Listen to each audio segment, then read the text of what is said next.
Firstly, I'd like to thank you all for coming. Appreciate your time. It's the first time I've actually done something here in the temple. Usually it's over the theatre. So, you probably noticed the topic of today's talk. Why does Krishna need our worship? And that was something that was chosen by Sukadeva. I thought it was quite an interesting topic to choose.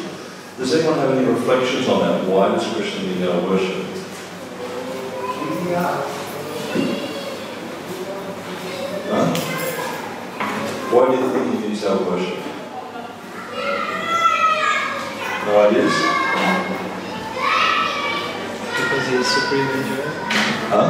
Because he is supreme enjoyer. But if he's the supreme enjoyer, why does he need us? We need him. Huh? We need him. We need him. What do you all think about that? Any thoughts on that? It's okay. Don't be shy, but speak out. I'm not going to get judged for it, aren't you? You're going to have to speak loudly because we've got some children out there who also want to be heard.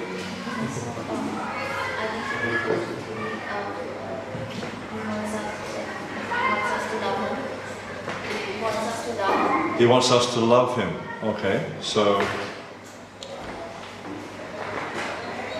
interesting perspective on it. Any other thoughts on that? He wants us to love him. Any other thoughts? Nothing? Lord Krishna is a supreme person. Yeah. So the person means to me that person who serve him. So that's when we establish love and connection with the supreme Lord. So because he's a person, part of being a person is relationships. Yeah? Isn't it? We all thrive when we have healthy, active relationships. So yes, we can see that Krishna also, he wants to have relationships. But is he wanting or is he needing? Is he a needy person? Do you think?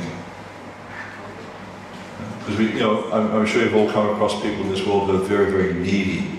They're craving affection, they're craving attention.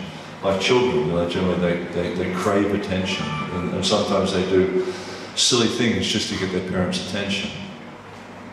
This is Krishna like that. It is an opportunity for us to show. Sorry? It is an opportunity for us to show. It's definitely an opportunity for us. But then, I find your point kind of interesting because if we look at Krishna's pastimes in Vrindavan, then sometimes he would do things to get Mother Yasoda's attention. Like for instance, when she was breastfeeding Krishna, and the pot boiled over on the stove. So she put Krishna down and she ran and attended to the stove. So then Krishna, what did he do?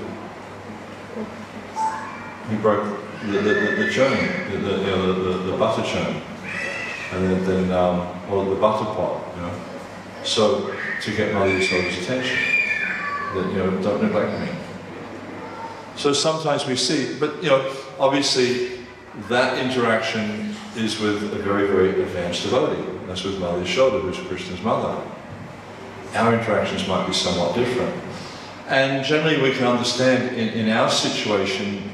We not necessarily are in that position where Krishna needs our attention or needs our worship. Rather, Krishna has appeared in the deity form. Prabhupada sometimes would call the deity form the Archa Vigraha or the Archa Avatar. And one translation he gave of this Archa Avatar is the mercy incarnation of Krishna. So how do we understand that? Krishna is the mercy incarnation. Or the Arch Avatar is the mercy incarnation.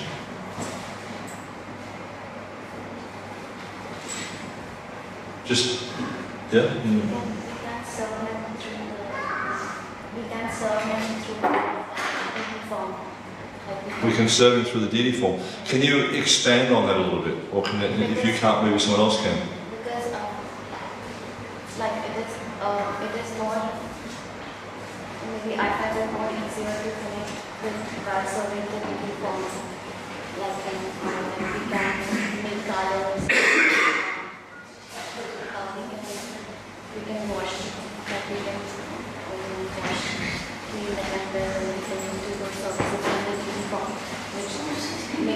easier to connect compared to the other. So by serving the deity form, it makes it easy to connect. What's the problem we have?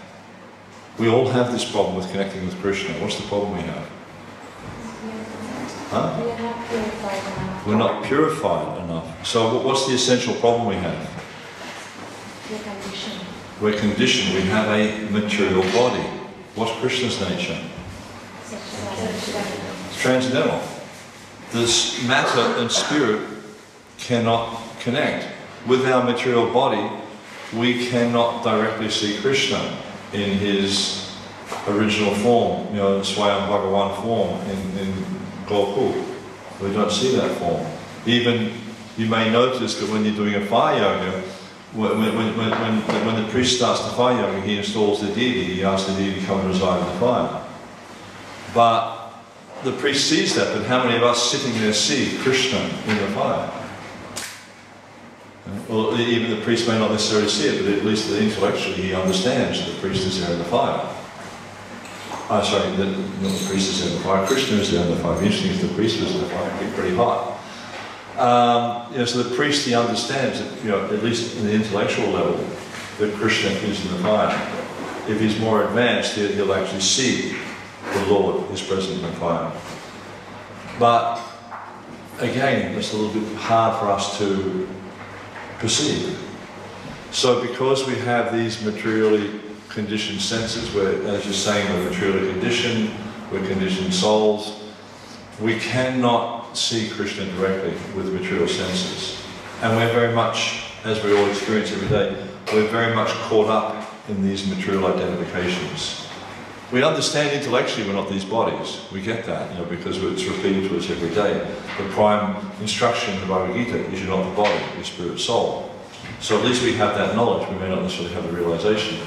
So Krishna, out of his kindness and his compassion upon the condition of the entities, he appears in the deity form so that we can have that interaction with him.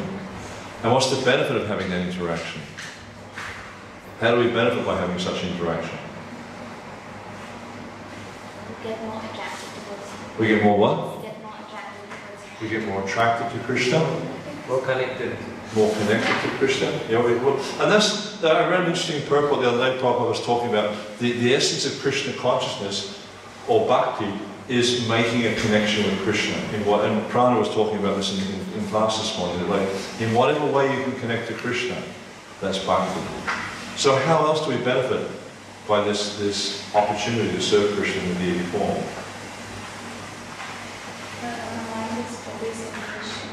Our mind is always engaged in serving Krishna. So what effect does that have for us? Our senses are controlled. Our senses are controlled. The senses are controlled. So what does that mean? There's one word I'm looking for here. Purified. We become purified. Yeah? And what does that mean, purified? It means we're all squeaky clean, we have a bath and we wash our clothes. What does it mean when we become purified? Our consciousness is... So what's the essence of that consciousness? Now, what's the essence of our consciousness now? What do we think? What's the essence of the vidya in this material world? We think we are this body. Yeah? We're convinced. We don't just think we're this body, we're convinced we're this body. And we just look at the way, you know, we tend to the body, look at the way we look after the body, look at the way we try to please the body. We do all these different things. Just like this morning, I was sitting where I'm staying, I was up on the first floor, and looking out, and there's this man there with his cars. The first one he comes on, cleans it really nicely, vacuums it, really, you know, he likes his car. The second one he brings, the second one does the same thing, really, really shiny. And it reminded me of a song I used to listen to in the 60s. And it was about, this fellow who was talking about his car, and someone wanted to modify his car. And he's talking about how he's not going to let anyone do this, and then he starts singing, but I love it, I need it. He's just like singing about his car. So you see, like, people with their cars are like an extension of their body. They're completely attached to their cars. They're completely attached to their bodies, and that's where we're at. We're completely attached to our bodies. We have some intellectual understanding, but there's at least I can talk for myself, there's a big difference between what I understand and what I practice. There's a big difference. But by the practice of Krishna consciousness, especially by engaging in deity worship, this consciousness of not being, being not the body, or the awareness becomes more and more apparent. Why? I'm going to ask you lots of questions. You've got to put your thinking hats on today. Yeah? I'm not just going to sit here and talk. I get tired when I talk a lot, so I want to hear from you also. Why is it, or how is it, that we give up this bodily concept when we're engaged in deity worship? Associating with Krishna. We're associating with Krishna. What else? Personal service. What does that mean when we're doing personal service? It's just like, do you have children? So with your children, what do you do? Take care of But give me some detail. Not too much detail. We don't want to find out the unpleasant things. But take care of him with his needs. what does that mean? Like, say for instance, you have a baby, right? What do you do? Feed baby. Feed baby. Give bath. Bathe. Put clothes on. Put clothes on. So what does that mean? How do you do that? You do that by mystic potency, We engage with our senses. You touch them. Yeah. Right? So what's the nature of Krishna? He's transcendental. Satchidananda Vigraha. So when we're dressing him, what are we doing?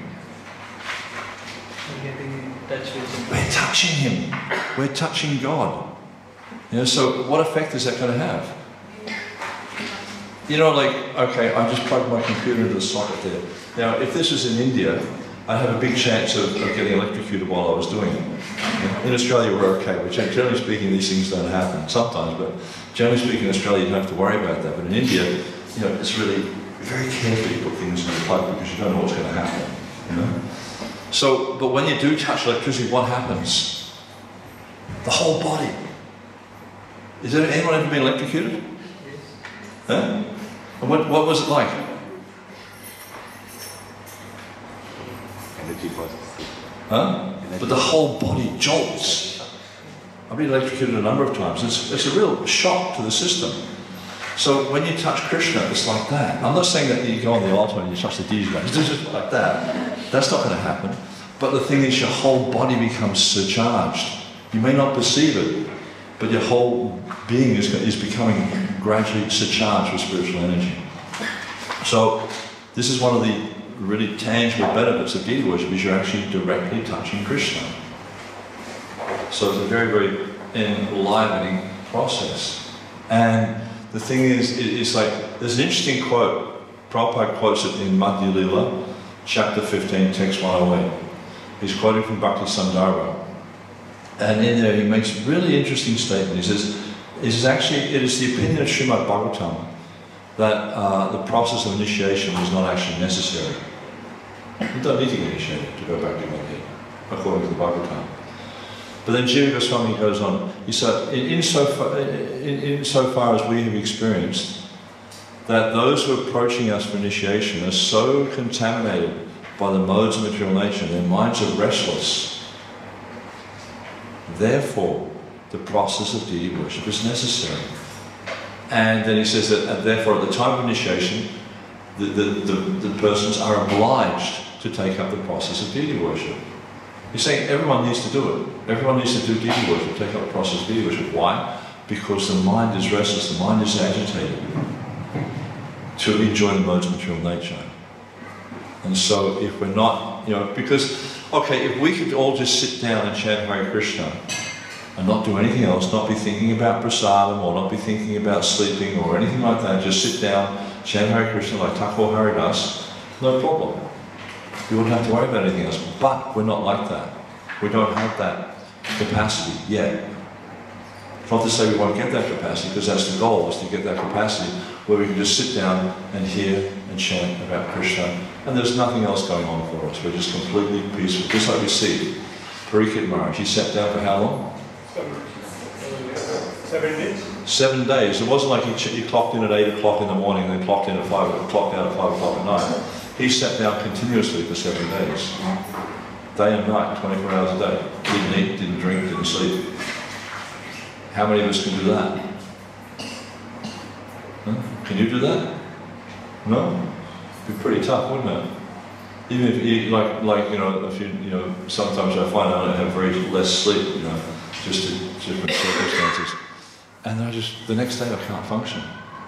I'm like, you know, I'm sort of sitting up, sleeping, nodding off all the time, I just can't function, can't think. So, he was able to do that because he was spiritually enlightened. We need to get to that point of being spiritually enlightened, so that we're happy just to sit there and hear and chant about Krishna. And deity worship gives us that opportunity because of our conditioned nature. It enables us to easily get to that position through this transcendental contact with Krishna. Okay, so I just wanted to give that as a little bit of an introduction. Now, what I was planning on doing today is more or less a bit of an information session.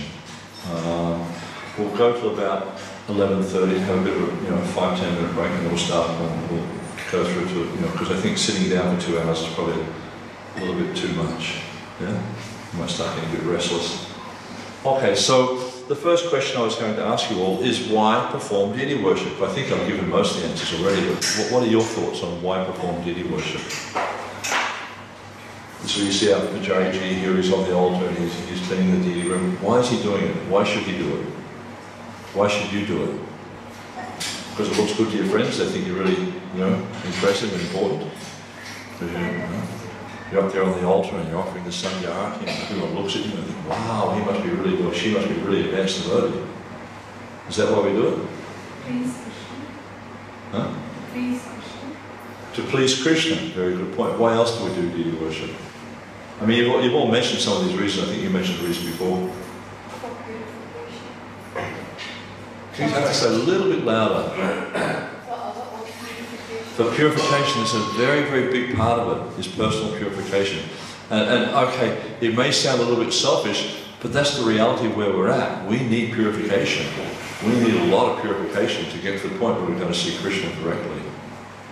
It's a very important point. What else? To have a personal relationship with Krishna? To develop a personal relationship with Krishna. Because it's just like, okay, mother with child, the relationship, if a person has a healthy mind and stuff like that, the relationship is almost there automatically because the mother's carrying the child. But for a father, it's a little bit different. So the father develops a relationship through mutual exchange of service. The father serves a child, cares for the child, goes out and earns money to care for the child, etc. like that. So the same way in deity worship, by this exchange of service, we wake Krishna up in the morning, and we're the first person he sees in the morning. How's that? I think you go on the altar, you wake the deities, the first person he sees in the morning is you. Pretty special. And then you wake him up, offer him something to eat, offer him an arti, which is a type of reception. Then after that, you undress him, bathe him, clothe him, feed him again. So you're developing a personal, by this exchange, develop a relationship. And it's a reciprocal relationship, it's not a one-way relationship. Just like you see sometimes people that go to these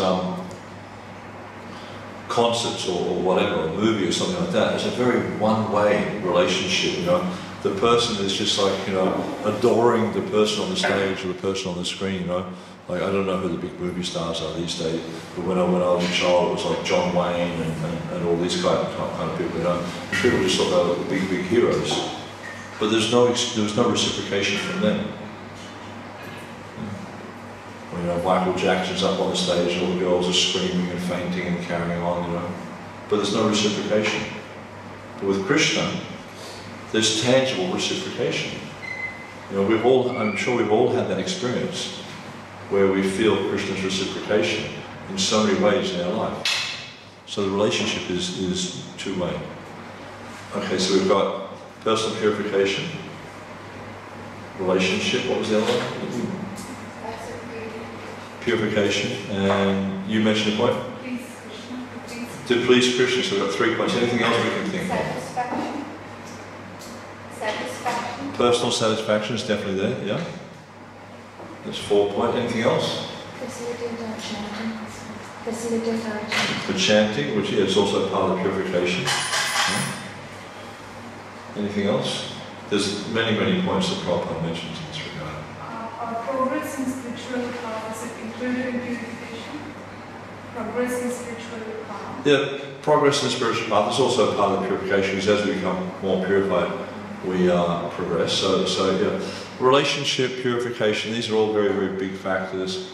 Another really important feature that develops from this is to understand that the Supreme Personality of Godhead is a person, and that He is present before us as the deity.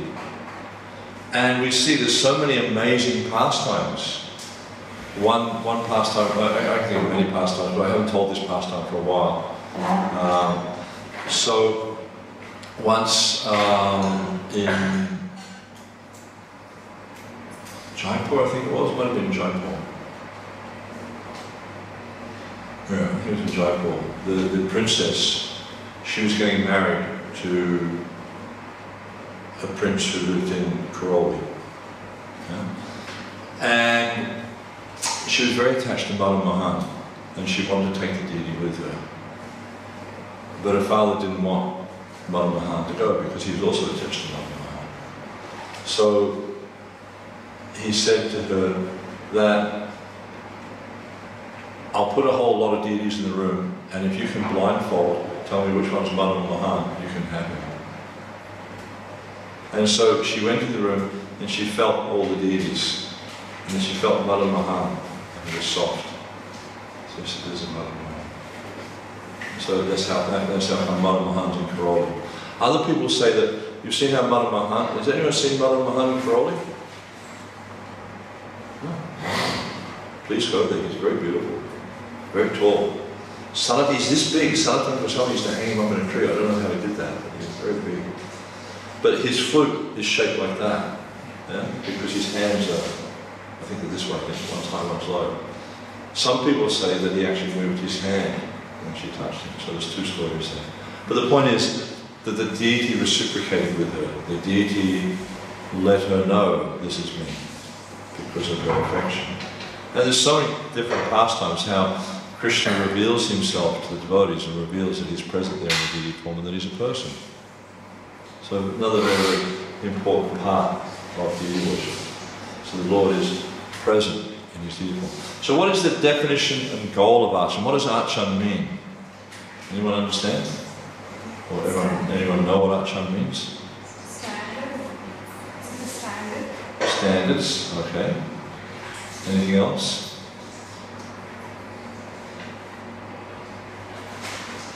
Rupa Goswami gives a very technical definition of archana. I don't think I brought the book with me. Actually, I have one book here.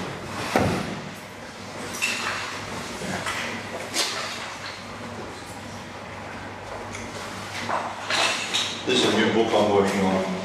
It's a temporary manuscript. This is, I'm just proofreading this one and getting it ready for publication. So I'm going through and marking up for all the indexing and stuff like that, which I've never done before. So it's quite a learning experience. Let me see if I can find his definition. This is from, I don't know where it's from, but it says, Suri Nyasyadi Purvanga Karma Nirvada Purvakam Archanam Tupacharanam Shanmantreno Padanam. Archan is defined as an offering of articles of worship, upachars, with mantra after having performed preliminary activities, pravanga karmas such as bhuta shuddhi and nyas. So do we all do that when we do our deity worship? Do bhuta shuddhi, nyas, all these different procedures? Does that sound like a definition of deity worship you can relate to? No? No one's responding to that? Do you even understand what that means? No, so it's a very technical definition. Whereas Srila Prabhupada, he gives a very interesting definition. So this is from the introduction of his book. It says, Following in the footsteps of Srila Rupa Goswami, Srila Prabhupada has given complete instructions on the principle of archana in both his writings and personal teachings to disciples. He has also given many details of deity worship that he intended the devotees to follow. These detailed regulations are all meant to help the devotees become firmly fixed in the primary regulation of devotional service, as stated in the Padma Purana. Does anyone know what that primary regulation of devotional service might be? The two primary principles of devotional service, what are they? Always remember Krishna. Just a little bit louder so we can all hear it. Always remember Krishna and never forget Krishna. Always remember Krishna and never forget him. That's the purpose of deity worship. You know, like, we can hear so many other, you know, aspects of worship and different things. Like one time, Srila Prabhupada, he was in Paris giving Bhagavatam class. And he's sitting on the Vyasa-san, and he said, deity worship means to fix the mind on the lotus feet of Krishna. Therefore, I am asking why Krishna has no ankle bells. So the idea is, like, when we dress the deity, we dress them so they look very beautiful. Of course, we all understand Krishna's already beautiful. How can we make him more beautiful? He's the all-attractive person. You can't possibly make him more beautiful. But we decorate him with beautiful ornaments and try to make him appear as attractive as possible. Why? Why do we want to do that? Just to show off how good a dresser I am? Is that our motive? Why do we want to do that? Our minds can get attracted. Yes, so our minds become attracted to Krishna, so that, you know, when you walk into the temple and you see Radha Ballabha and Jagannath Ballabha Subhadra and Bodhidharma, you go, wow, they're so beautiful.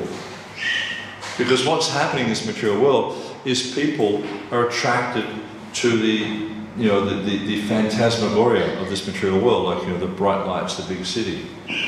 You know, like I was walking, I went into a shop in town yesterday to buy some shoes. It's in Collins Street. I think it's called St. Collins or something. I can't remember what it's called anyhow. It's just one of those arcades that goes from Collins Street through Little Collins Street. And then you go up into the third level, and there's all these like really amazing looking lights hanging from the ceiling. Very beautiful. It reminded me a little bit of has anyone here been to Vrindavan during Kartik? Do you know the Shahaji Mandir? No? You go to the end of Loy Bazaar, right? You turn left. And you sort of wind your way down, you're heading towards Radharaman, and then you turn left, and you get to this big archway. Right? That's the Shahaji Mandir. And you go to the right, and it takes you down to Radharaman. So every year in Kartik, they have this, it's like, I don't know what they call it, but, you know, like Festival of the Lights. And so they've got all this Venetian glass and stuff like that, and then just this whole room, they just organise all these lights, and they've got candles and lights and stuff like that, and it's just so beautiful, all these different colours they do. And everyone, all the people in Vrindavan, they know it, they go there every year because it's really beautiful. So when I saw this ceiling there in Collins Street, it reminded me of that. But the thing is, people in this world, they're doing things like that to attract the senses. Why? So people come there and they look at it, they buy things. So it means they're being attracted, they're being more entangled in this material world because they're attracted by the things in the material world. The idea with deity worship is to attract the mundane mind of the conditioned living entity to the form of the Lord.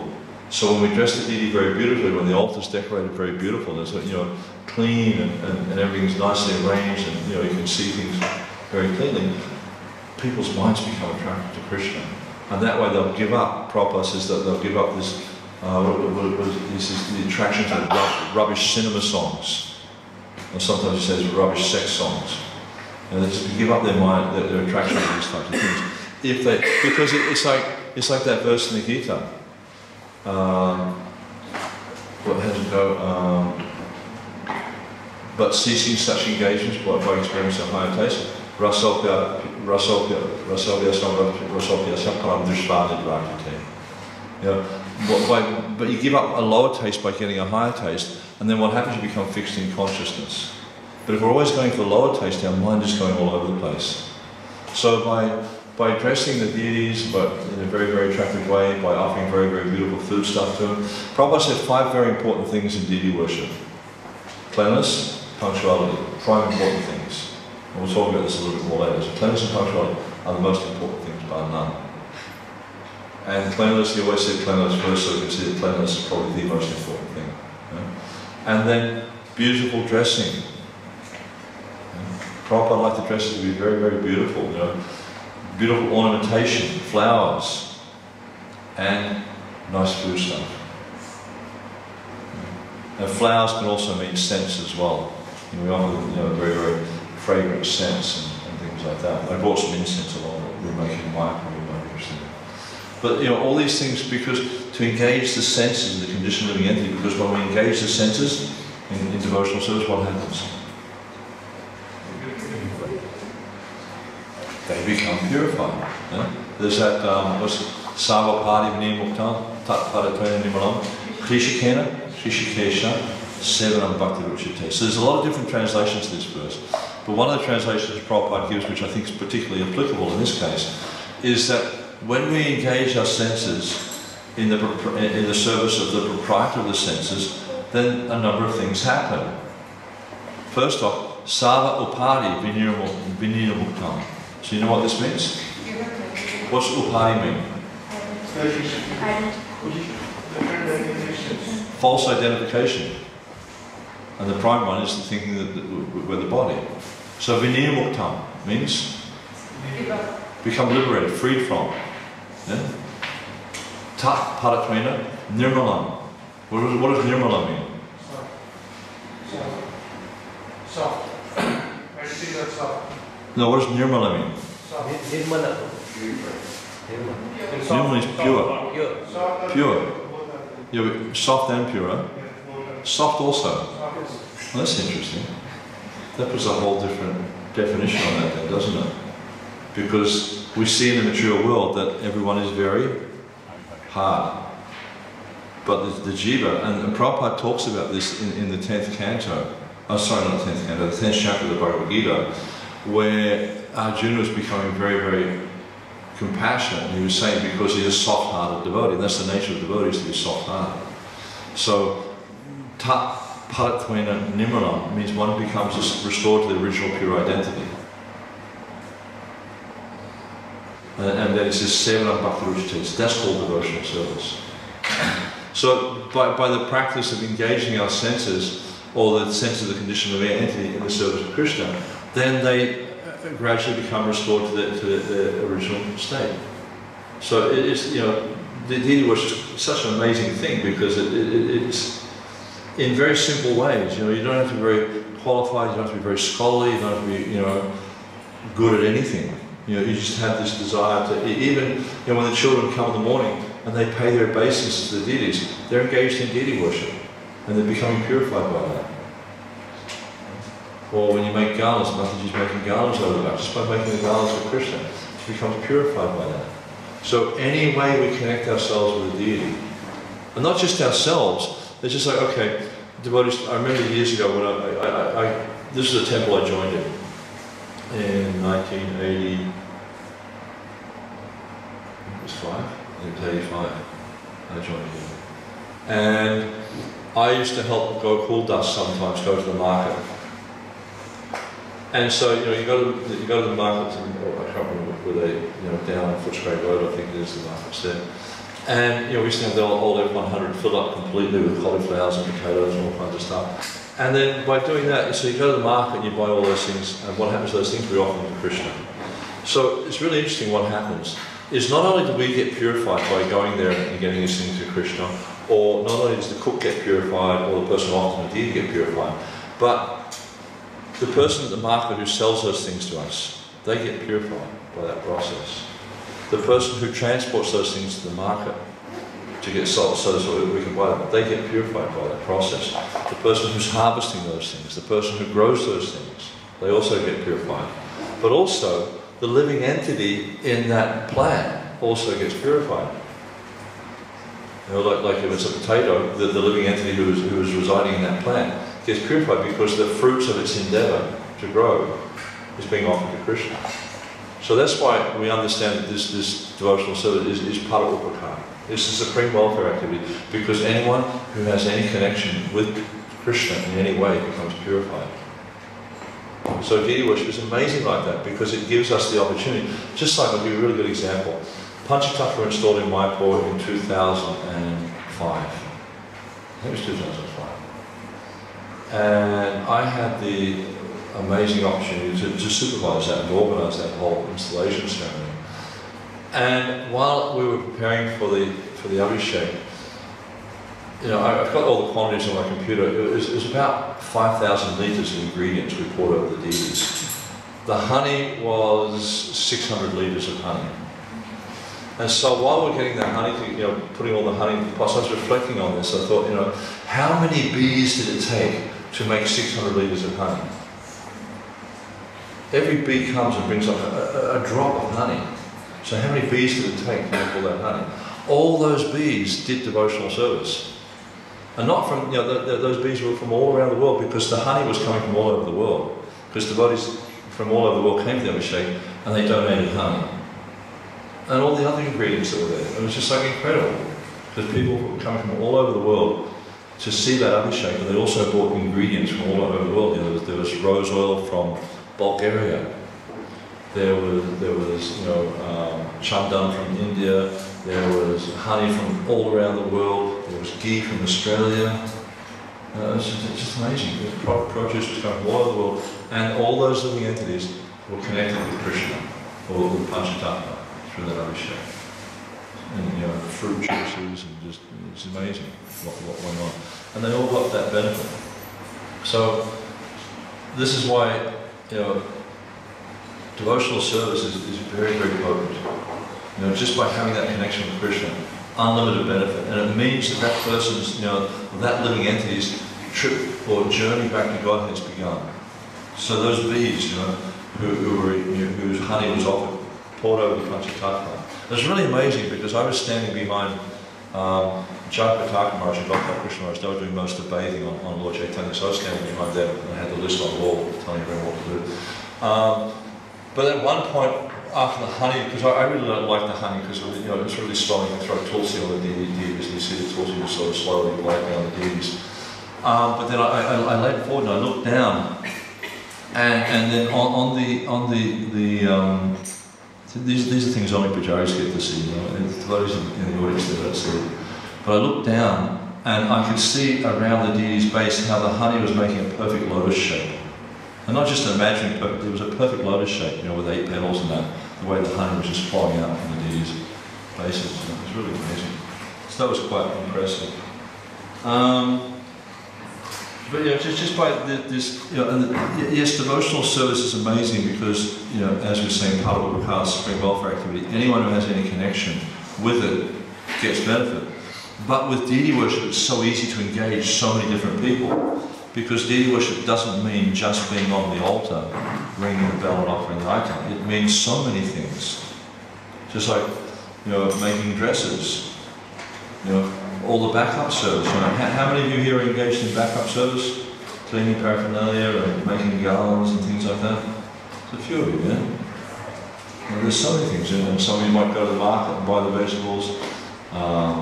You know, some make ghee wicks. There's just so many different things, and we're all getting benefit. And you know, you can engage children doing these things, whereas you can't engage children on the altar.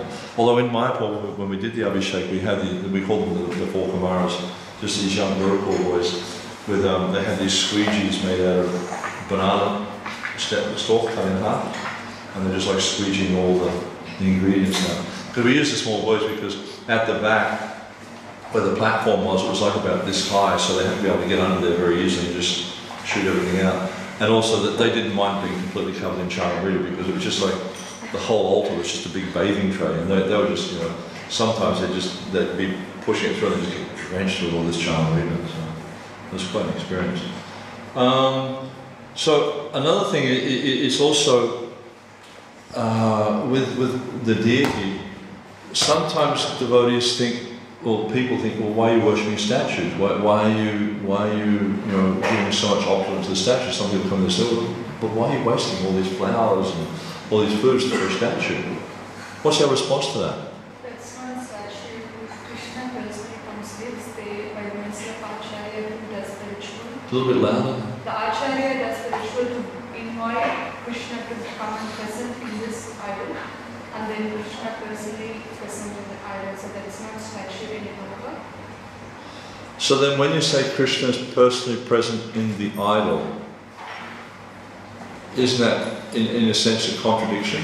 No, because to non-devotees in the external mind, that's not an idol, because Krishna comes and It's Krishna himself. It's Krishna himself, because I am present within the body. Yeah, the body's not me. But if we say that Krishna is present in the idol, does that then mean, following what you're saying, that the deity is separate from Krishna? It's something else. Is it? I read it somewhere that when a person who carves the deity, that time it's because we are not worshipping here. Of course, Krishna is present as Paramahansa in the spirit.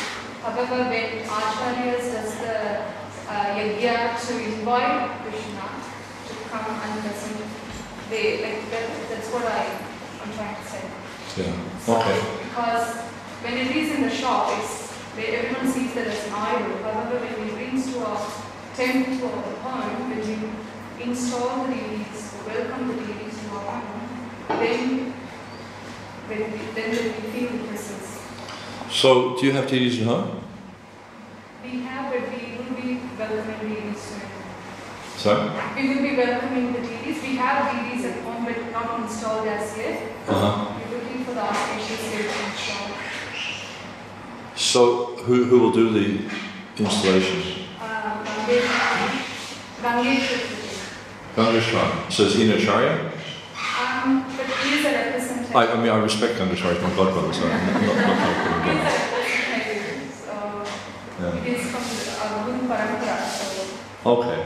So yeah, essentially it doesn't need to be an Acharya. It can be anyone. Prabhupada said any senior devotee can do it. So, but then the point is like, that I'm trying to get to, it's like, it's mentioned in the, I think it's in the teachings of Lord Chaitanya. It mentions 5 incarnations of Krishna. Do we know what those 5 are? There's Para, there's Vyuha, there's Vaibhav, there's Vilas, and there's Archa. These are all incarnations of the Lord. So just as Para means the Lord himself, yeah? And Swami Rupa. Then the Vyuha means Chatavyuha. The Vilas means the pastime incarnations, and the Vaibhav means the other incarnations, and the Archa means the deity. There's a really interesting story in the Chaitanya Charitamrita. I can't remember exactly where, but it's pretty easy to find the story of Sashi Prabhupada. And essentially what happens there is there's a young Brahmin, old Brahmana traveling, the young Brahmana is serving the old Brahmana. The young Brahmana, the old Brahmana promises the young Brahmana, look, you know, you looked after me so nicely, I want to give my daughter in marriage. And the young Brahmana says, well, I believe you, but maybe your family won't, you know, accept that. So why don't you make this promise in front of the deity? So he goes before the deity, promises that I'm going to give my daughter, this Kanyadan, give my daughter in charity to this young Brahmana. So then, later on what happens is the old Brahmana goes back to his village. Sometime later the young Brahmana comes to claim his bride. And then the family aren't in favour of it. They said, no, this is not proper. You know, the son even said that, he said, you actually gave my father Datura. You know, Datura is lily, white lily. It's a hallucinogenic drug. So, you know, he was hallucinating and he just said this under the influence of Datura. And so there was some conversation. And then at one point, this is kind of interesting because it was the influence of the Lord that bewildered the son into saying this. He said, look, because the Brahmin said, oh, but he promised in front of the deity, and then the young, the son of the older Brahmin said, if the deity comes here to bear witness, then I'll believe it. Yeah? So then the young Brahmin, he goes back to Vrindavan, and he's talking to Gopal. And he explained, he just had this faith that Krishna was there. And he was talking to the Lord, and he said, "My Lord, this is what's happened." But I believe in this Brahma that he was being honest. So to prove your devotee is honest, and to prove the word of your devotee, please come and bear witness. And so he was having a conversation with the deity was talking to him. And at one point he asked the deity to come, and then the deity said, "But I'm a deity, I can't walk." And so the young Brahmin says, "My Lord, if you can talk, you can walk. So let's go." So then what happened is the deity walked from one side of India to the other, to a place called Ramuna, and now resides there as the Sakshi Gopal deity. So we see that the deity is fully capable of reciprocating. Why? Because the deity is present. It is the Lord present. He's not in the deity, he is the deity. It's not like he's a representation and there's a little box inside and there's a little god there pulling levers or something like that. No, he is the deity. And as I was saying before, there's so many stories. There's a really amazing deity. Near Mayapur, kind of like, what is it? Southwest of Mayapur. There's a place called Ambika. In Ambika there is a deity there of Gopinath. I think it's Gopinath. I may be wrong. If anyone knows, just go tell me. Anyhow, so basically the Raghunandan Thakur, and his father's name was Govinda. He was a physician, doctor. Anyhow, so he used to have to regularly go to other villages. One day he had to go to a village, and because he would do the worship of the family deity. And so he had to go to this village, and he explained to his son that, "Look, I'm going away for the day, I won't be able to do the deity worship, I want you to do the deity worship today." And he said, "But Father, I don't know how to do it." He said, "No, I'll show you." So he showed him how to do the worship, how to offer the bowl, everything like that. He went through the whole thing, and he said, "You understand?" He said, "I can do it, no problems." So then the father goes away, and the father said to him, "All you have to do is you chant the mantras, and Krishna will come and eat." So then Raghunandan, he just accepted what his father said. He accepted that Krishna was present as a deity. And so then, what happened? Father goes away. Raghunandan, he's offering the bhoga. He puts the bhoga down before the deity. He chants all the mantras. He's waiting for Krishna to sit down and eat. Nothing happened. So he started saying, "My Lord, please eat." And the deity still didn't come. And then so Raghunandan, he was starting to get upset because his father had told him that if you do this, then Krishna, he's present as a deity, he will come and eat. So then, finally, Raghunandan, when he's getting really upset, he started to cry. He said, "My Lord, my father told me that if I did this procedure, you would come and eat, so please come and eat." So then the deity was very affected by Raghunandan's sincerity, and he's just, complete acceptance when he was present as a deity, that he actually got down off the altar and sat down and he ate everything. He ate everything on the plate. There was not one crumb left. And then afterwards, he finished the bowl offering, he did the arti, everything like that. And then he was, after he finished, he washed the plates, everything like that. And then the members of the family, they came and they're asking Raghunandan, "So you did the offering?" "Yeah." "You did everything your father said?" "Yeah, I did exactly like my father said." And then Krishna became an ape. And so where's the Mahaprasad? "What do you mean Mahaprasad? Krishna ate everything." And so they think this boy, Raghunandan, he's very tricky. He's actually stashed it all himself. He's going to do all Mahaprasad. So then what happened is when Mukunda was his father's name, that's right. Mukunda from Kandivas Mukunda. When his father came home, they told him what had happened. They said, "Your son, he's eaten everything, he's no alive." But Mukunda knew that Raghunandan was very honest. And so he asked Raghunandan what had happened. So Raghunandan explained. He said, "Krishna ate everything." So Mukunda was a little bit surprised about this. So he thought, "Okay, I'll test this out." And then so sometime later, it was quite some time later, he told Raghunandan he had to go again to another village so he could do the offering.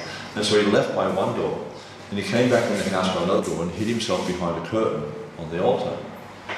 And so then Raghunandan, he's doing the offering and you know, everything's going on as per normal. And then he's waiting for Krishna to come down and eat, and he didn't come in. He said, "My dear Lord, please come and eat." And he started to get really emotional about it. He's praying, "Lord, please, my Lord, please come." And then so he got down off the altar. And he's eating everything. And then finally he gets to the laddu. There's a laddu on it, he gets to the laddu. And he takes a bite of the laddu. And Mukunda, he's behind the curtain. He goes, "Aha! Now I know what's happened." And then the deity gets back up on the altar. As soon as he sees Mukunda, and he's got the laddu in his hand still. And if you go there now, he's still got the laddu in his hand with a bite taken out of it. Yeah? And that's you know, the Krishna can reciprocate. And even I know devotees who've had reciprocation with deities. I personally have had reciprocation with deities, and I'm sure many of you have had direct, tangible reciprocation with the Lord. So he's not a statue. And this is the thing, it's like this Brahmana, you know, he said, "My dear Lord," he says, "Pratima nahi tumi sakshat prajendaran." He says, "My dear Lord, you're not a statue. You're directly the son of Nanda Maharaj Krishna."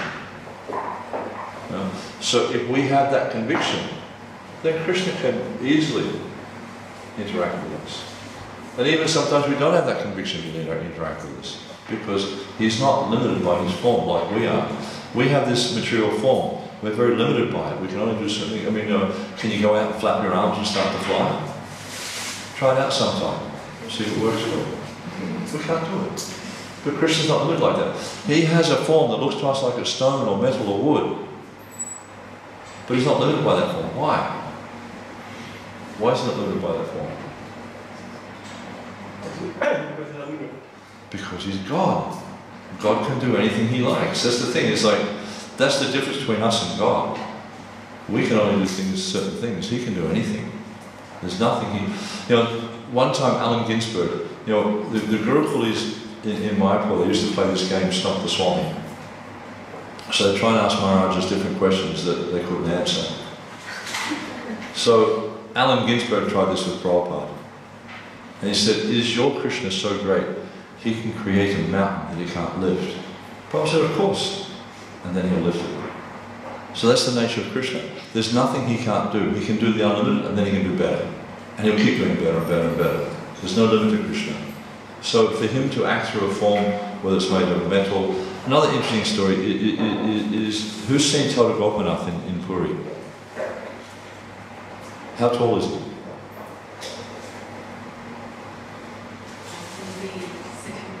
About this high. But he wasn't always that tall. He used to be about 6 foot tall. But what happened, because Jaya Tota Gopinath Gadadhara Pram, he was worshipped by Gadadhar. You know, Gadadhar Pandit used to worship.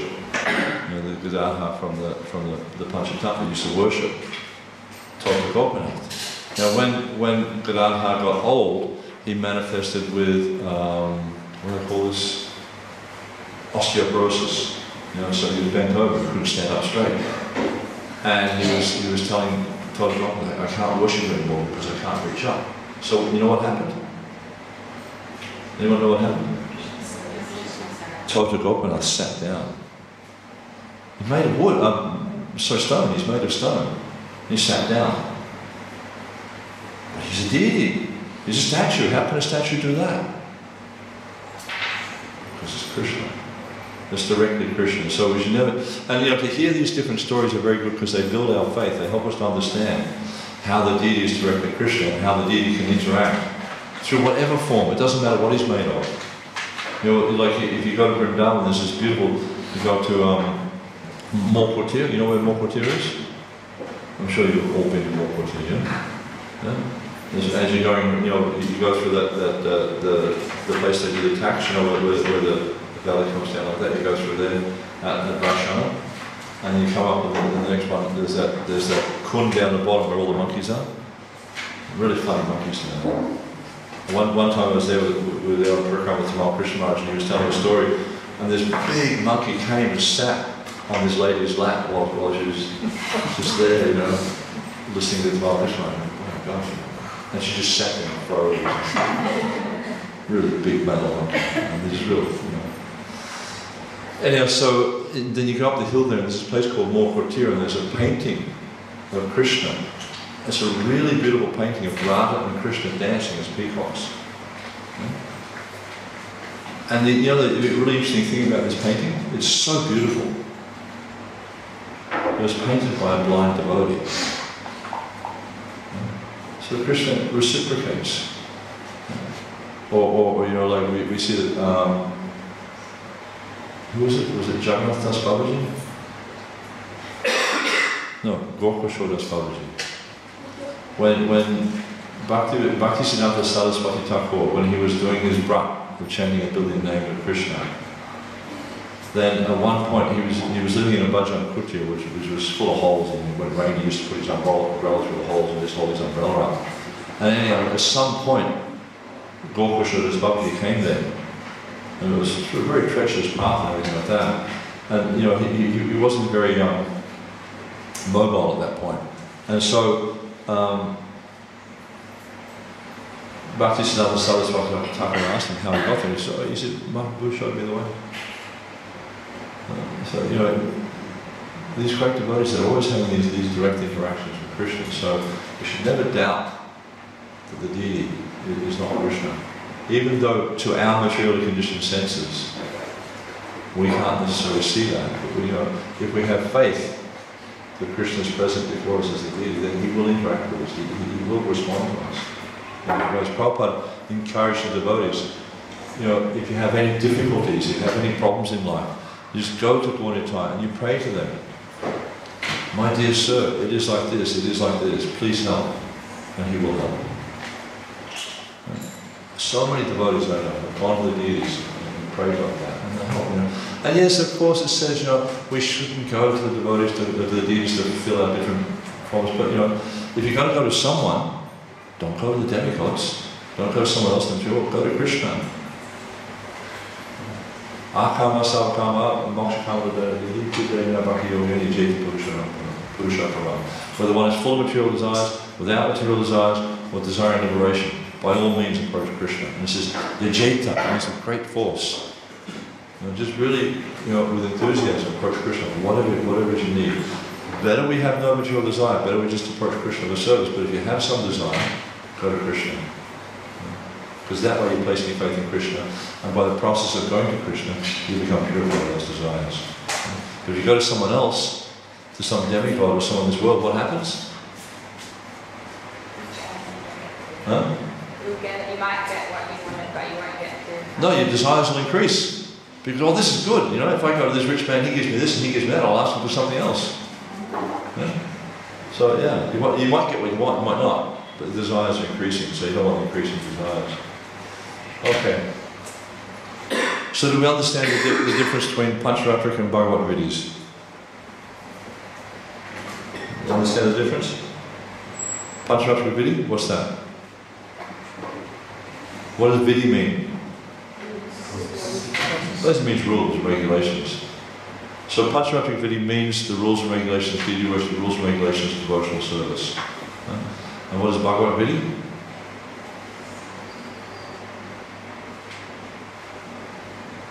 Essentially it means, preaching, kirtan, chanting, things like that. Things that are not so governed by rules.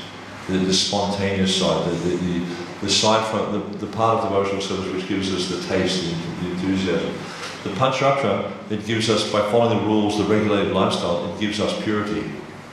And by following the Pancharatra, it inspires us in the Bhagavad. The Bhagavad is ultimately our goal, but at this point, because we're basically minister or not very advanced in devotional service, we need to follow both paths simultaneously. So we get the purity from the Pancharatra, but we get the inspiration from the Bhagavad. And our path, like you see with other sampradayas, particularly Sri Vaishnavas, is their path is very much Pancharatra, very much rules and regulations, Aishvarya, Narayan in Vaikuntha. Whereas our process is a blend of both.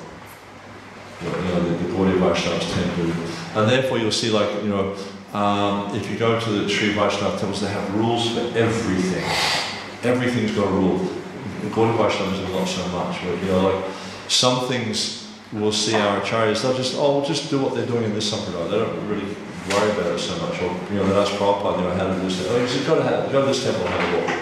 You know, see what they're doing. He wasn't so caught up in rules. Okay, what's the qualification of deity worship?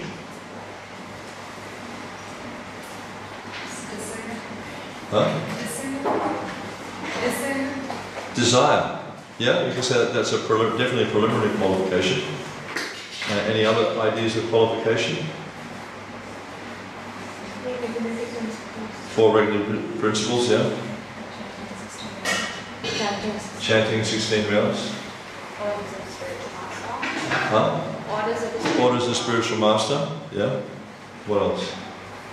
Say for instance you want to do deity worship on the altar here. Yeah, Pancharatrik Gayatri Diksha.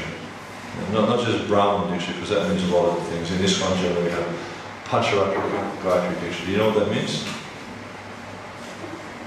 So, generally speaking, Brahmins outside of Gaudiya Vaishnavism, they just get the Brahma or the Savitra Gayatri.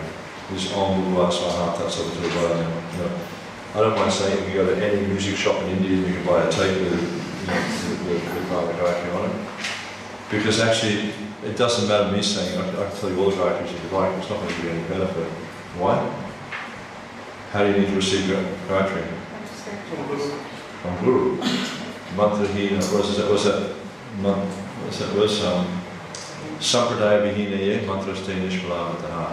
Unless you receive the mantra in Sampradaya, Nishpala, no fruit, no benefit. So you can go buy mantras in any shop in Vrindavan, Loi Bazaar, you can hear them. There's one with this famous South Indian lady, she's singing, very nice meter for the Gayatri, she's singing out, just blaring out the speakers all day long. It's not going to deliver you.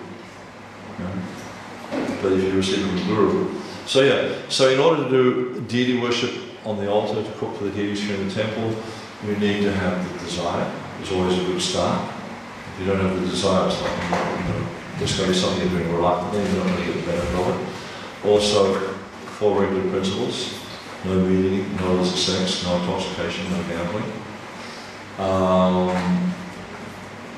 Pancharatrik Gayatri Diksha, which means you get Nam Diksha and the Gayatri Diksha, and chanting 16 rounds of japa every day. So also Pancharatrik Gayatri Diksha means that you're chanting Gayatri mantra 3 times a day as well. Yeah? These are the preliminary, and it's interesting. It's like sometimes devotees might think because they've got this Diksha, then okay, I've reached it now. But Prabhupada often, when he gave lectures on initiation, he said initiate means to? Yeah, to start, to begin. This is the beginning. Once you get Gayatri Diksha, it doesn't mean you're a Brahmana. What's a Brahmana? There's a very interesting Rig-Veda mantra. Om Tad Vishnu Param Param Param Kashanti Sudaya Devi Vichaksharatam Tad Vipusam Vipro Jagri Vigun Samsam Samindate Vishnu Yat Paramapadam. Is the wise and learned Brahmanas, they can reveal the abode of Vishnu to you. Why? Because they're seeing it. They're seeing Vishnu's abode. So how many of us here have Gayatri Diksha? 1, 2, 3, 4, there's a few. How many of us here keep your hand up if you're seeing Vishnu's abode? So we haven't really got to the point of being Brahmins yet. We're working on it. Yeah? So, and I was having a conversation yesterday with someone about this. Like devotional service means our life is dedicated to self-improvement. It means that's what we're doing. It means we're trying to move forward to become more conscious. So, yeah, very, very important to keep going. Alright, so then also one person, I think you mentioned before about the Guru, we approach the spiritual master. If we want to worship deities at home, generally it's best to approach the spiritual master. If you're not initiated or planning to get initiated anytime soon, likely a good idea to, if you're involved in a Bhakti group, a Bhakti Vriksha cell, to approach the Bhakti Vriksha leader, to think about it. If you approach me, I'll tell you not to do it. Srila Prabhupada's mood was that he wanted devotees not to have deities at home, but to come and focus on the temple deities. ISKCON is a preaching movement. Our main mission is to give Krishna consciousness to as many people as possible. You know, I was just speaking to this boy the day before yesterday, yesterday it was. I gave back for a class, he came to me after the class and he was just telling me about what's happened to the last few months. And this boy is suffering like anything, he's really, really suffering. And if we're sitting at home worshipping our deities, how can we help people like that? And I was talking with, I don't know his name, the young Brahmachari from Gujarat, not Prabhu Radesh, the other one. Okay, so he was just telling me, when they do the university program, they're hearing all the time about the struggle people are having. People are suffering in this world. I mean, grievously. We're lucky. You've got to really understand how lucky we are. We're taking shelter of Krishna. One of there's 6 benefits of devotional service. And one of the first things is relief from material misery. You become protected. Straight away, you take shelter of Krishna, you become protected. Okay, doesn't mean we're not going to die. Of course we're going to die. It's going to happen to everyone. Every single, not a single person in this world is not going to die. Doesn't matter how healthy or strong or whatever you are, you're going to die. Just accept that as a fact. But the thing is, we understand, I'm not this body. It's okay. Other people, they get sick and it's a calamity for them. So, we see in this material world how people are struggling. But if we're at home, in our ashram, absorbed in our own little environment, in our own little, bubble, then we're not going to have time for other people. We're not going to have time to help other people come to Krishna. And our main goal in life should be to connect as many people as we can to Krishna. Because that's the only thing that's going to help them in this world. You can give them band-aids, you can give them this, you can give them that, whatever you like in this world. But unless they're connected to Krishna in one way or another, they will continue to suffer and to rot in this material world. So by doing deity worship at home and getting too caught up in your own deity worship, it's not going to help you. Of course, if you live a long way from the temple, that's a different situation. If you can't come to the temple every day or regularly, then you may have a good cause for having a deities at home. But if you're associated with the temple, just have pictures, Panchatattva and the gurus. Because you don't have an obligation of worship. If you have deities at home, you must worship them every day. It's as simple as that. And there's a lecture that Prabhupada gave, I'm not sure when he gave the lecture, but the verse he gave the class on is Bhāgavatam 2:3-22. And in that verse he says, unless you can worship deities at home to the same standard as the temple, don't do it. So if you've got Radha Krishna, 6 artis and offerings a day. Who's got that kind of time? It's a lot of time. And if you add up the hours that are required here in a temple, it gets to about 500 hours a week. A simple family, that's not going to work out so well. There's not that many hours in the week. So, yeah, I don't really encourage home deity worship so much, but I do seminars on home deity worship. Just so devotees who have deities know how to care for them. But it means every single day. Prabhupada gave Malati deities, and she said, but Prabhupada, I don't know what to do. And he said, it doesn't matter, do it every day. Sri Vigraha Dana Nityanana. What does Nitya mean? Daily. It means regular, daily worship. And he said, the Prabhupada, he used this verse, he was talking about things. He says, not once a week, not once a month, he says, daily. Every day you have to do worship. So if you have deities at home, it means daily worship. That's why it's easier not to have deities at home. Sorry, what was the verse you said that he gave the class on? 2:3-22. Yeah. In the verse, he talks about how devotees should have in their home, and he lists all these Narayan, Lakshmi this, and Lakshmi Narayan, and Nṛsiṁha, and Ram, and all the different deities you should worship at home. But in the lecture, he says, fine, have these deities, but you have to worship to the standard. Yeah? So, Prabhupada generally discouraged home worship. Yeah? Because, it's a preaching mission. It's a preaching mission, and the main business of the preaching mission is to give Krishna consciousness to as many people as possible. Because it's the only solution. As Lord Chaitanya says, there's no other way. Okay, so we'll have a break in a few minutes, just because I've got one more point I just want to cover here. We'll have just a bit of a stretch in that. I travel a lot. I visit a lot of temples. In the next 2 years, I want to try and visit every Radha Krishna temple in ISKCON and see how I go with that. The one thing I notice is that, practically speaking, every temple I go to, they do something different. What do you think about that? Should there be some consistency? Should be some consistency? What else? What do you think about that? Should every temple be exactly the same? It should all just be like mirror copies of Melbourne Mandir wherever you go? Because the circumstance is different in every place. Circumstances different? Any other thoughts? Anyone else? Number of devotees. Huh? Number of devotees will be different. Number of devotees is different. What else? A little louder, please, Lily. It's mentioned in the devotion that the principle remains the same, but the details can change according to time. Very good point. The principle remains the same. The details may vary. So what's the principle? What's the detail? Shruti asked Prabhupada that. He said, how do you understand the difference between principle and details? Oh, that requires a little intelligence. Yeah. So what's the principles of deity worship? It was mentioned in the scriptures by the Swami. So tell me what's mentioned in the scriptures. I mentioned 5 things before that Prabhupada emphasized. Cleanliness and punctuality. That's the first, that's like the bottom level.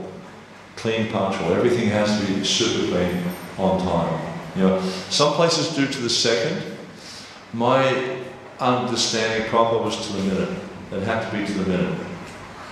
I haven't come across any evidence yet where it was obvious he wanted to the second, but at least to the minute I've come across evidence like that. And cleanliness, there's a really interesting letter.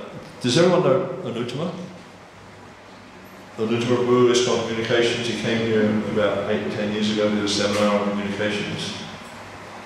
And very well, wonderful. His wife, Rukmini, was a long-time Pujari in ISKCON, one of the early Pujaris. She joined in New York in the mid-60s. She was one of the first Pujari devotees in ISKCON. Prabhupada wrote a letter to her, and the letter was just talking about cleanliness and how everything needs to be squeaky clean. And in the letter, he said, in the summation of the letter, he says, the idea is summit cleanliness. That will satisfy Krishna. So when we talk about summit cleanliness, what do we mean? When we talk about the summit of the mountain, if you're standing on the summit of the mountain, what does that mean? Top of the mountain. Top, and it means you can't go any higher. Right? So summit cleanliness means if you can make something cleaner, it's not clean enough. Yeah? And so Prabhupada's saying the idea is summit cleanliness. So you get everything to this level that it's so clean you cannot possibly make it any cleaner, then Krishna will become pleased. I'll tell you another story. Jamuna told me this one. Jamuna was like one of the early Pujaris in ISKCON. She was the first Pujari looking after Radha Mishra. She was one of the early Pujaris in Vrindavan, etc. She dressed the deities on the opening day, etc. Left her body about 3 years ago. And she was looking after Prabhupada's rooms in Vrindavan at Radha Temple. And every year they have this storm season where they get all these big dust storms coming. So every day she was very diligent in cleaning sure the Prabhupada's room to make sure everything was spotlessly clean. And she'd clean everything, wipe the pens, and just, everything perfectly clean. At least she thought it was perfectly clean. Put it back exactly in place. And then she'd feel very happy with herself that she cleaned it. The Prabhupada comes to her and says, when will you ever learn? And she's like, what do you think she'll do? When will you ever learn to clean? But Prabhupada cleaned everything, wiped everything clean. And he opened up the stapler and he wiped his finger inside the stapler and he said, see, dust. That's what Prabhupada meant by cleanliness. Inside, outside. Everything spotlessly clean. He didn't want to see it, he said the temple is shiny like a new pin. You know what it's like when you open a box and you pinch, everything is spotlessly clean. What else are we looking at? When we talk about, okay, so we talk about punctuality, cleanliness, beautiful dressing, bulb offerings, scents, flowers, and things like that. What else can be a cause in variation? And you know, because we're talking about, you know, principles and details, so the principles generally are those which are established by the acharyas, right? So especially cleanliness, punctuality, details are going to vary. Just like I'll give you another detail. In London, Prabhupada said to the devotees there with London Ishra, he said, Krishna's arm is tight, you should give him a stick. So you always see Dāsa, London Ishra is leaning on a stick, always. And usually they put it on, sometimes they put it here, but that, better here because then he can rest his arm. Put it like right away. And here, for instance, here, when Gauri Taya were installed, because when the temples are open, these Gauri Taya deities were installed. These other deities were at Burnett Street in Chicago. But when they installed the temple, which Gauri Taya installed, and Coleman told me, I went and visited him in Ireland just in last summer, northern summer, and Prabhupada was sitting, leaning against the wall on this side, and Paul was dressing Lord Nityananda under. And he said, he was nervous as anything, because Prabhupada right there. And then so he was about to put Tulsi on Lord Nityananda's feet, and then Prabhupada said, no. He said, put it here and put it in between the feet. You know, so there's different things that Prabhupada did. Also, you see Srimati Radharani here. She's got a gold lotus in her left hand. Prabhupada put that there. You know, so that lotus has been there ever since Prabhupada. You see the lotus sometimes? It's been there ever since Prabhupada came, and he personally put that in his hand. And so, most temples you go to that were established by Prabhupada, there's individual things there. So you see, the Acharya sometimes can give, or you know, or we're saying, you know, about devotees, we're saying about devotees, they can vary things. What else can bring about variation though?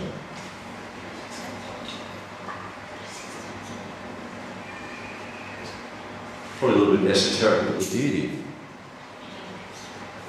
You know, sometimes the deity you're worshipping will bring about variations because you might have Panchatattva, you might have Gauri-Taya, you might have Jagannath, you might have Radha Krishna. If you've got Radha Krishna, you want 6 artis and offerings a day. You wake them in the morning, you put them to bed in the afternoon, like after the Radha's work, they go to bed, and they wake up again around 3:30, 3:40, something like that. Then they go to bed again at night. If you have Gauri-Taya, usually 2 artis and offerings a day is a minimum standard. No, 2 offerings, 3 artis. There's an understanding. Mangalati should always be there. But also the deity himself, we see like, you know, not so much in ISKCON, but you'll see in other, like for instance you go to Udupi. I'm sorry, not Udupi, Natwar. Udupi is also very stylized. But you go to Natwar, and there's a very stylized worship there. You know Nataji? You know familiar with Nataji in southern Rajasthan? Sure. Very, very stylized worship there. And a lot of this is developed according to their history, pastimes the deities perform. So in different temples, different deities perform different pastimes. And the deity reveals to the devotees, I want this, I want that. And so, you know, like nothing, he has lots of toys. Because they worship his young voice, they give him toys. So there's going to be variations like that. So it's not necessarily that everywhere you go, the worship is going to be exactly the same. It's going to vary a lot. It just depends on different circumstances, number of devotees, how much resources they have, whether it's, you know, like in India, for instance, when they do various abhisheks and stuff, they cover the deity with chandan. When we did the Panchatattva abhishek, we made 5 2-gallon buckets of chandan, 10 gallons of chandan. Can you imagine trying to do that here? You know, we ran up like 10 or 15 boxes of chandan, and they cost me about $120, $150 a block. So that was just ground for days and days and days. It was just all ground up. You know, so there's that. There's a number of acharyas you have. There's understanding. There's so many things that can cause variation. So it's not necessary that everything will be the same, but the same principle should be there. And especially we see the principles are given largely by Sanatana Goswami. Prabhupada also gave certain principles here. But Sanatana Goswami gives the 16 items of worship, for instance, which should be the same everywhere. The different sampradayas, they all do it. All the sampradayas do it, they follow the same 16 items. Slight variation, like in Gaudiya Vaishnavism, we'll offer what they call Purna-Acharya after Madhupar. In other sampradayas, the Upavit will be, you know, don't want to have Purna-Acharya, they'll have Upavit. But the ones we follow is we Asa, We offer the deity a place to sit. Then swagata, suswagata, we welcome him. We say, welcome the deity. Padya, wash the feet. Arga, sprinkle water on his head to receive him. Then Archana, this is a scented water. You've got little cloves and nutmeg, cocoa berries. You can also put jasmine flowers and a few different things to make it nice and fragrant and tasty in the mouth. It's just like rinses his mouth out, a good taste. Then you offer the madhupak, milk, yogurt, ghee, honey, sugar, water. It gives a very nice, it's like a very opulent food stuff. You just take a few drops of your mouth, then offer archana again afterwards to rinse the mouth out. Because the honey's going to get a stickiness in the mouth. And also on the teeth, if you leave honey in the teeth, it can cause cavities and things, so you want to rinse your mouth after having honey. And after that, bathe the deity, dress the deity, ornament the deity. Then Ganda Pushpa Dupa Deepa Naivedya Pranam. So Ganda means scents, particularly chandan, flowers to the feet, garlands, things like that, tulsi mala, tulsi to the feet, and dupa, the incense, deepa, lamp, naivedya, samagri, and then finally pranam. These are the 16 items that are followed everywhere. So generally speaking, in your worship, you should have these items, or combinations of these items. And, at least in the temple, the shalagram here, for instance, when you've seen all the shalagrams right at Balaba's altar, every morning they receive what they call Dāsa. So means 6, Dāsa 10, Upachara, items of worship. Every day they receive that. In the home it might vary, you might just, arti, which might have a simple arti, you might have 1 or 2 items, something like that. But bathing should be there every day, and dressing. And just like we bathe and dress every day, how is it we don't bathe and dress Krishna every day? No, you should bathe and dress him every day. So, does anyone have any concepts about, when we say being clean, what does that mean? Like, okay, I say, I want to clean my clothes, right? How do I clean my clothes? Wash them with water? Do we need to use more than water, or just water is okay? Water? And some soap or something like that, some sort of washing detergent or washing agent. You can also, with cotton, you can use these berries called ritafal. You can actually get them in Australia. They're just a little berry, they're soap berries, they're called. And they're also quite good. Things like silk. Usually silk is purified by wind. So if you want to purify your silks, you hang them out on a windy day, and when you pull them in, they're all really, really fresh. And things, what type of cloth can you wear when you're doing deity worship? Cotton. Silk. Huh? Silk. What else? Wool. What else? Jute. What else? Synthetics. Can we wear synthetics? No, synthetics are impure. And also, one point to note with synthetics is they're highly flammable. There was a case of a devotee in Canada who left their body. I'm not sure if they were wearing from burns. I'm not sure if they were wearing synthetics or silk. Silk is also highly flammable. Don't wear silk in the kitchen. Very, very flammable. Better off wearing cotton in the kitchen because it burns slowly. Don't wear synthetic jackets in the kitchen because if they catch fire, they just melt and they stick to your body and they really cause bad burning. So avoid wearing synthetic jackets because it's just a simple thing. You've got a synthetic jacket and you're doing something over the stove and the arm just hits the flame, it's gone. And you've got like these really major burns all up your arm. So be very, very careful. Also with different types of fabric, for instance we have silk. How often can silk be worn? How many days can you wear it before cleaning?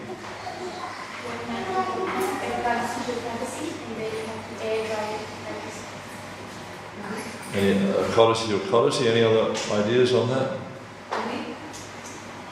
A week? Any other ideas?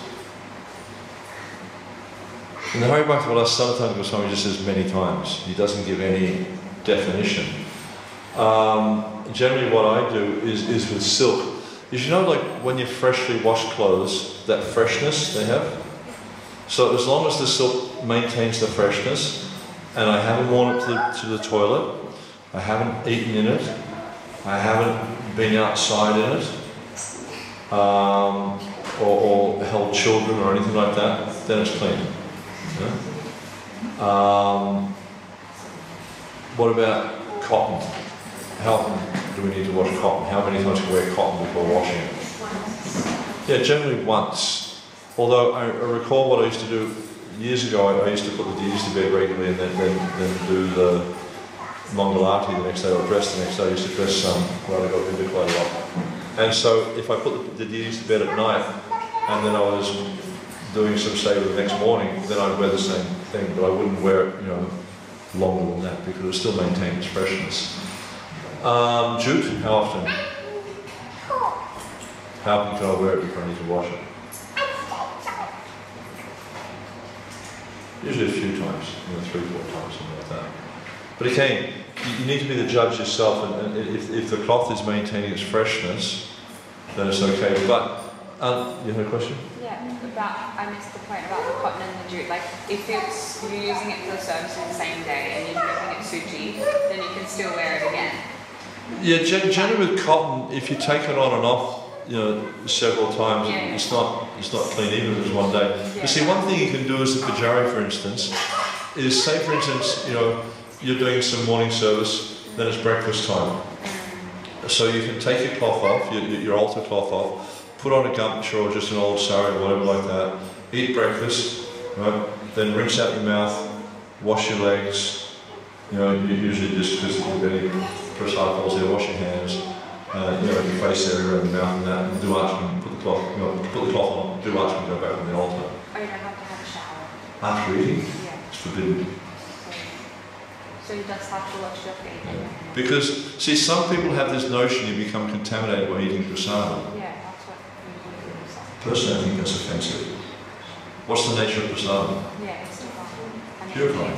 By eating prasad, we become purified. Because prasad has been touched by Krishna, so you become purified.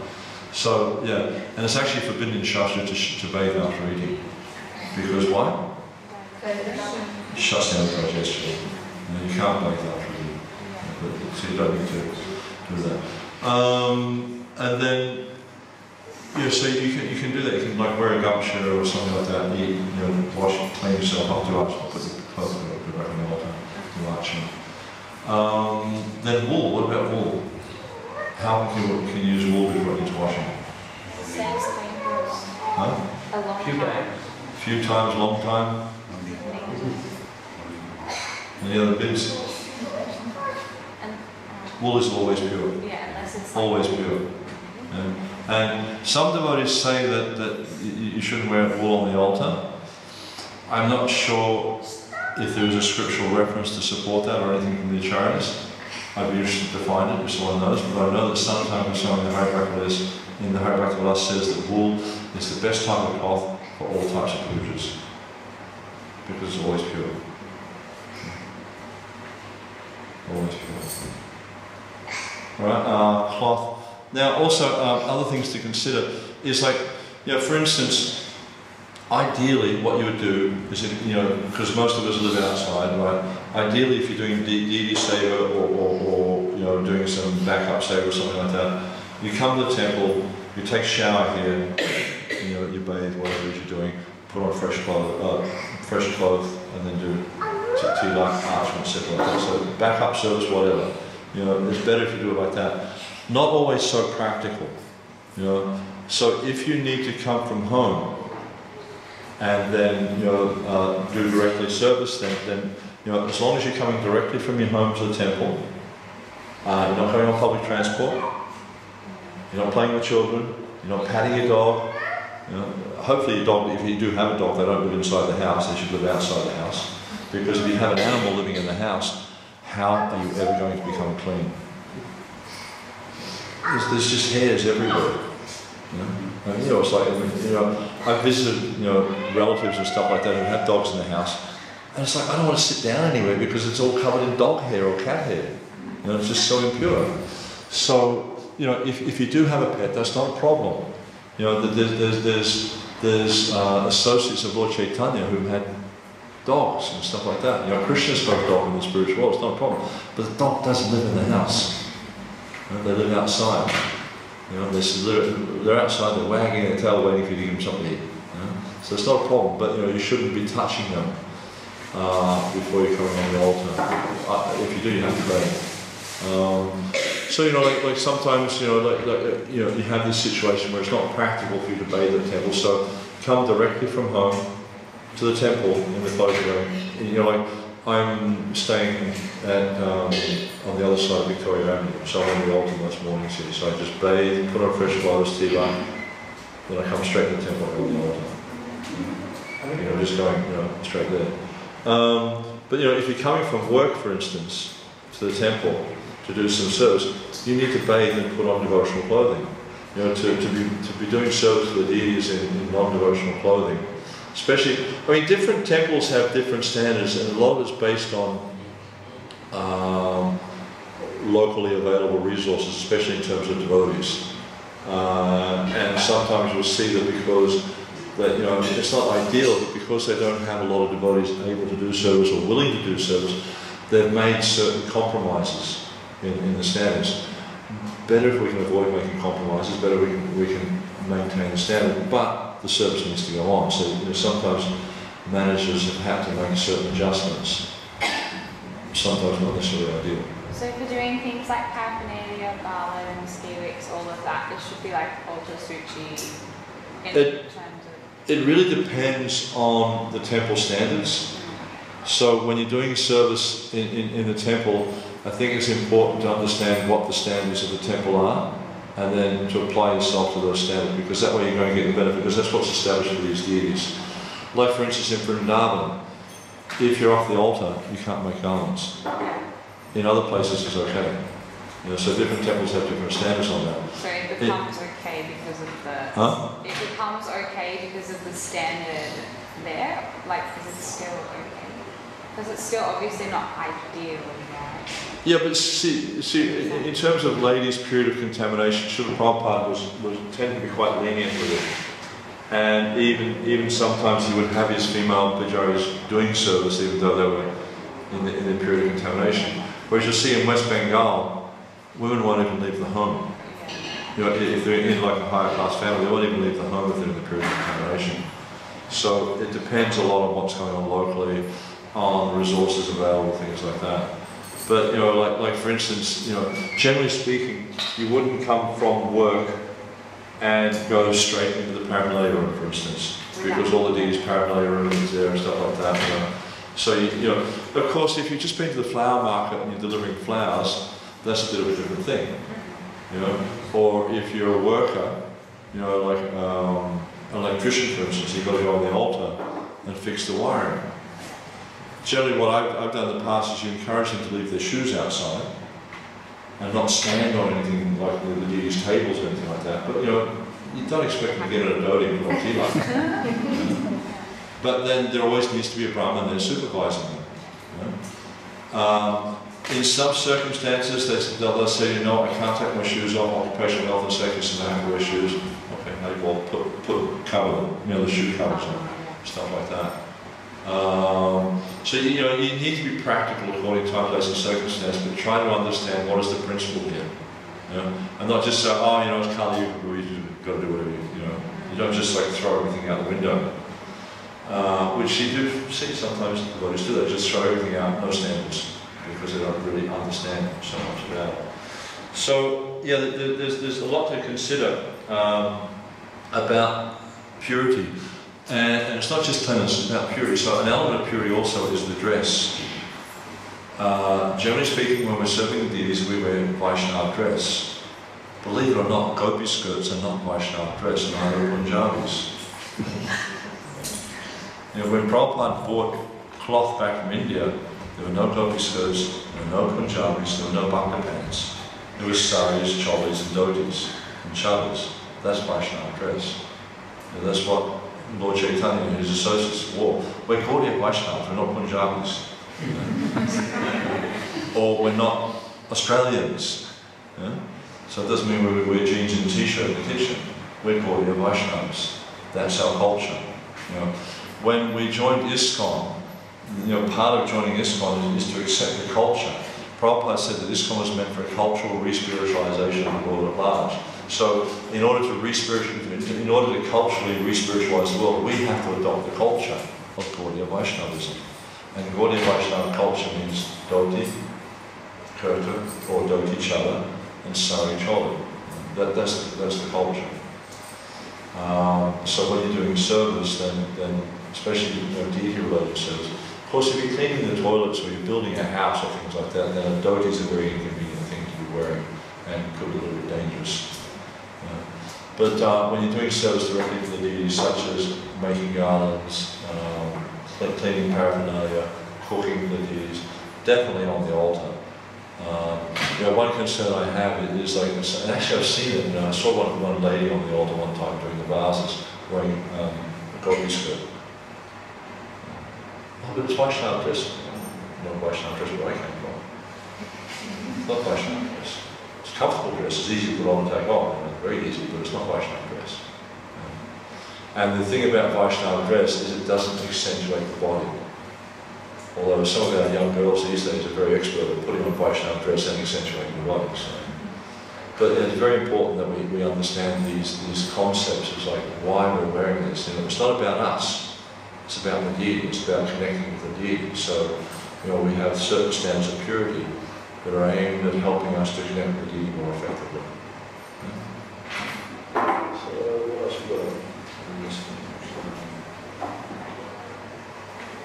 Also, into another element of purity is children getting involved in the worship. Now, of course, it's something you need to be sensitive with because you can leave like really strong negative impressions on a child's mind if you're really heavy about stuff. And it's things that stick with it forever. I know a girl who, when she was in Gurukul, they used to get punished for doing things wrong. You know what the punishment was? Yeah, they had to chant a round of japa. So now she's got this impression burnt into her brain that japa is punishment. So she can't chant japa. Silly thing to do. So it's the same when you're dealing with children in relation to deity worship. Rather than admonishing the child because they do something, not all our children are Bhaktisiddhanta Saraswati Thakur. And they take the point that, I'm a sinner, therefore I'll never eat mangoes again. So we have to be careful to act in a way that encourages them to want to do deity worship, want to be connected with the deity. So yes, children, especially young children, like I'd say below 8 or 10 or 12, something like that. Depends on the child's, how emotionally evolved they are. But generally, young children, they don't get it with cleanliness, and especially toddlers and that, everything's into the mouth. So they, better you avoid having them in the paraphernalia room or in the kitchen. Don't have them in the kitchen; it's dangerous. There was a young girl up in Melbourne years ago. She got like massive burns to most of her body. She reached up and pulled a wok off the stove and just got burns all over the body. So don't have children in the kitchen at any cost, unless they're teenagers and they're capable of doing things. It's just too dangerous. And don't have young children in paraphernalia because they're just not clean. And the important thing there is they need to be clean. So that then means if mother or father are doing service, is they need to ensure that there's a responsible arrangement for the children to be looked after. And they're properly careful. They're not just like running around like madmen, terrorizing the temple. They need to be responsible for looked after. Any other sort of questions or comments on things about standards? I just got a slide I want to project up and show you something. Anything else? Any more things I could cover on standards?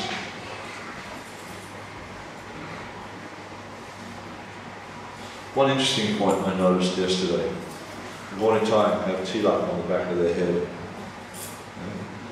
So we put tilak on 12 places on the body. Does anyone know the mantra we chant? How does it go? Jaya Narayana Deva.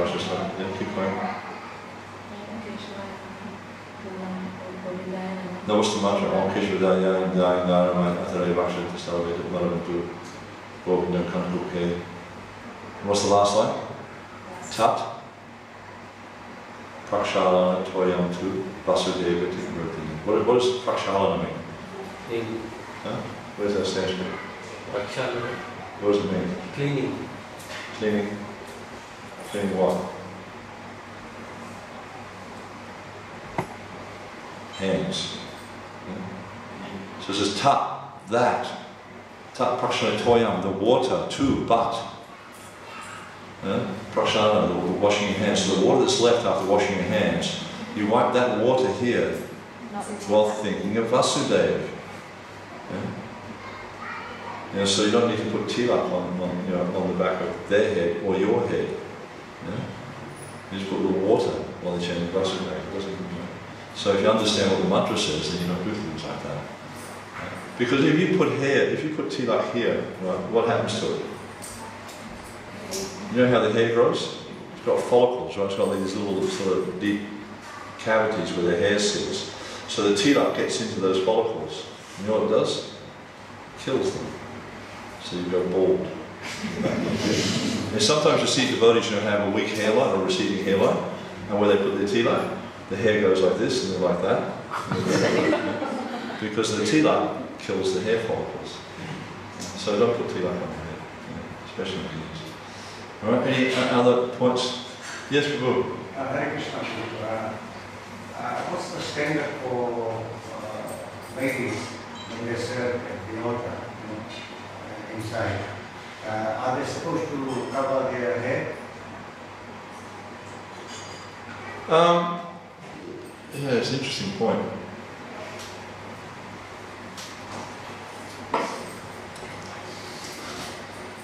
The way I look at things like that is it's a matter of personal realization. Because knowing the nature of people in this day and age, they're very, you could say they're fiercely independent. And oftentimes people don't like being told about their personal conduct.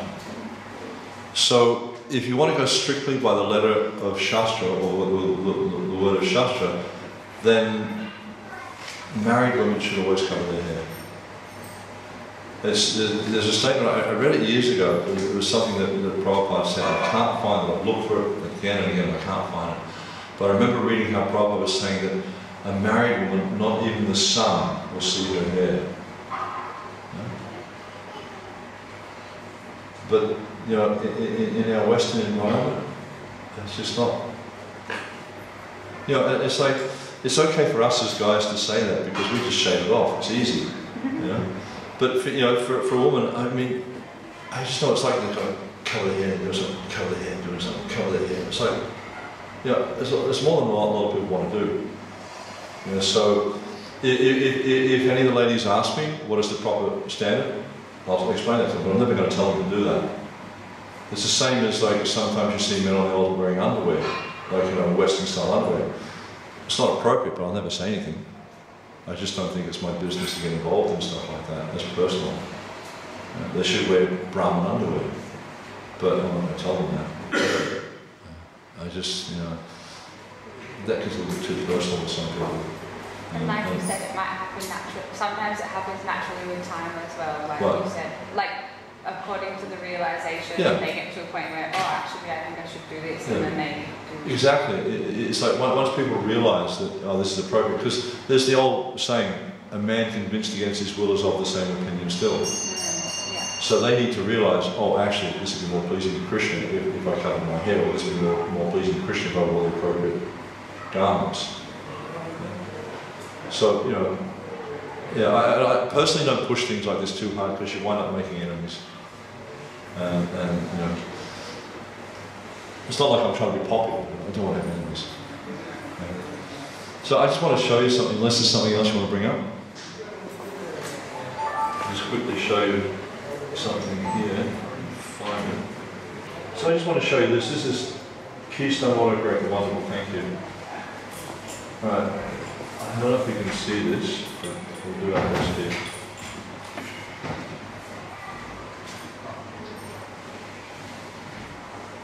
Okay, So this is just to tell you a little bit about what I do. I don't just come to temples and tell you all about how to do deity worship or what you're doing right or wrong or whatever.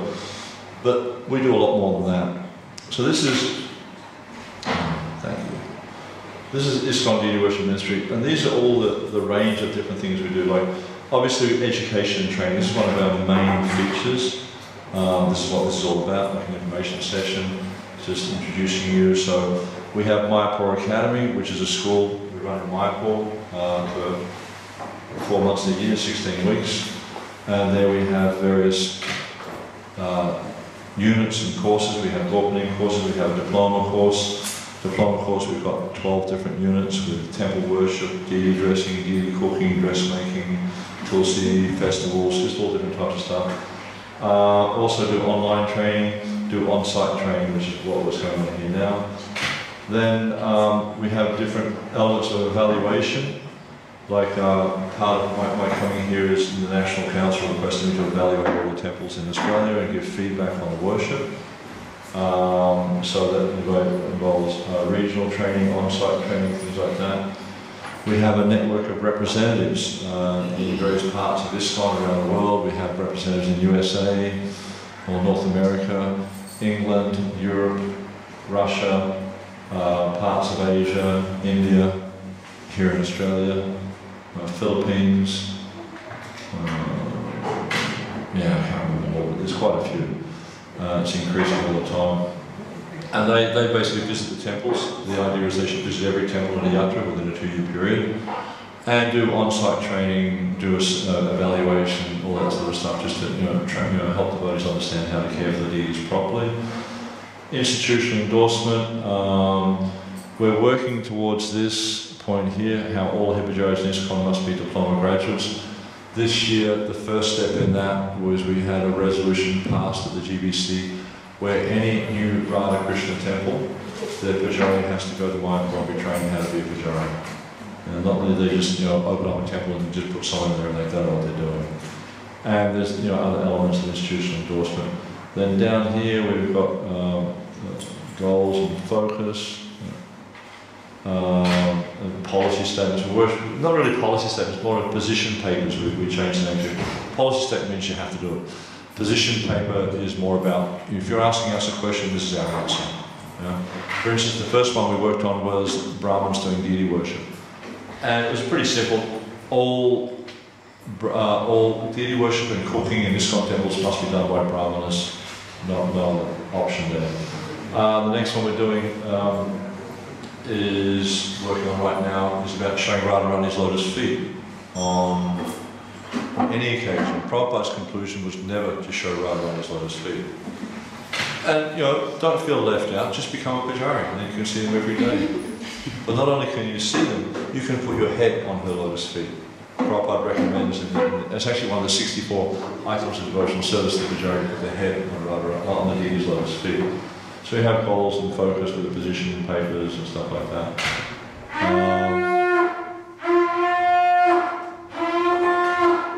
And then inspiration, travelling around to temples is to try and inspire devotees in deity worship, encourage them, help them understand what they're doing. And then working on publications, like I was saying to you before, this here, this is the publication I'm working on right now. It's going to be smaller than this, but this is, you may have seen the orange book, but it's going to be called Method of Worship. We changed the name. And it's going to be much more detailed, many more references from Prabhupada so you can really understand what's going on there. Yeah? And we do other publications. We have an online, like an email publication, like a newsletter, do magazines and different things like that. So that's basically what's going on there. One more question, you said you have a network of representatives. Yeah. How do you make that network? Well, they usually come from our students in Mayapur. And we just identify areas of the world where we need a representative. And when we get a student who comes to that area, we approach them and say we'd like to be a representative, and then we train them and stuff like that. So they are all from Mayapur? No, they go back to their own countries. They're from different countries. They come to Mayapur for training. We have a course every year. How do we know the trainings when they happen? Who can come to those trainings? Anyone can come to the training. Anyone who's at least initiated or a Gurukul graduate. And the training starts at the end of Kartik. and runs until Nishnan trials every year, 16 weeks. That's a website. Yeah, and you go to our website, mayapuracademy.org. Use all the units and the Yeah. Okay. Thank you very much. Prabhupada ki, Samaveta Bhaktivedanta ki, Jai Nitai Gopra.